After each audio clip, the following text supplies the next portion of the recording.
ফের রাজপথে সংঘর্ষে জড়ালো ইমরান সমর্থকরা। পাকিস্তানের বাণিজ্য নগরী বলে খ্যাত করাচিতে গতকালও বিক্ষোভ দেখান তেহরিক-ই ইনসাফ পিটিআই কর্মীরা। তাদের ছত্রভঙ্গ করতে মারমুখী প্রশাসন।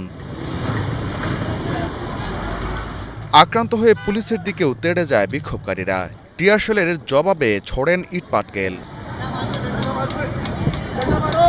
পাকিস্তানের প্রধান বিরোধী দল তেহরিক-ই ইনসাফ নেতা ও সাবেক প্রধানমন্ত্রী ইমরান খান ২ বছর ধরে জেলে আছেন। কারাবরণের দ্বিতীয় বার্ষিকীতে দেশ জুড়েই কর্মসূচি পালন করছে দলটি। বিভিন্ন সড়কে নানা যানবাহনে করে মিছিল বের হয়।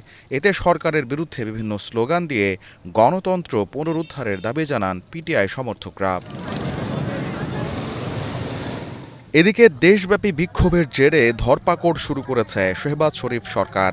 কেবল লাহোর থেকেই ২ শতাধিক সদস্যকে গ্রেপ্তার করা হয়েছে, এই দাবি পিটিআই মুখপাত্র জুলফিকার বুখারীর। তবে পুলিশ বলছে নিরাপত্তা বাহিনী ও পুলিশের যৌথ অভিযান এখনো পর্যন্ত আটকের সংখ্যা ১৫০।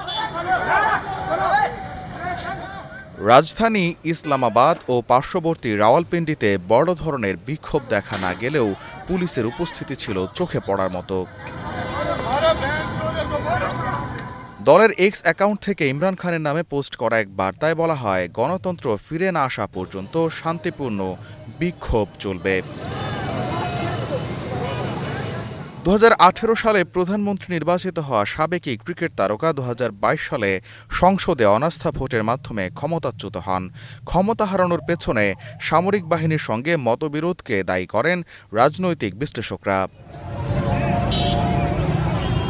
২০২৩ সালের মে মাসে গ্রেপ্তার হন ইমরান। এরপরই দেশ জুড়ে বিক্ষোভ ছড়িয়ে পড়ে সেনাবাহিনীর বিরুদ্ধে। ব্যাপক ধরপাকড় শুরু করে আইনশৃঙ্খলা বাহিনী। পরের বছর নির্বাচনে একক দল হিসেবে সর্বোচ্চ আসন পেলেও পার্লামেন্টে সংখ্যাগরিষ্ঠতার অভাবে সরকার গঠন করতে পারেনি পিটিআই। দলের পক্ষ থেকে তোলা হয় ভোট কারচুপির অভিযোগ। যদিও বর্তমান প্রধানমন্ত্রী শেহবাজ শরীফের নেতৃত্বাধীন জোট সরকার বরাবরই অস্বীকার করে এসেছে এসব অভিযোগ। গোলাম কিবরিয়া, স্টার নিউজ।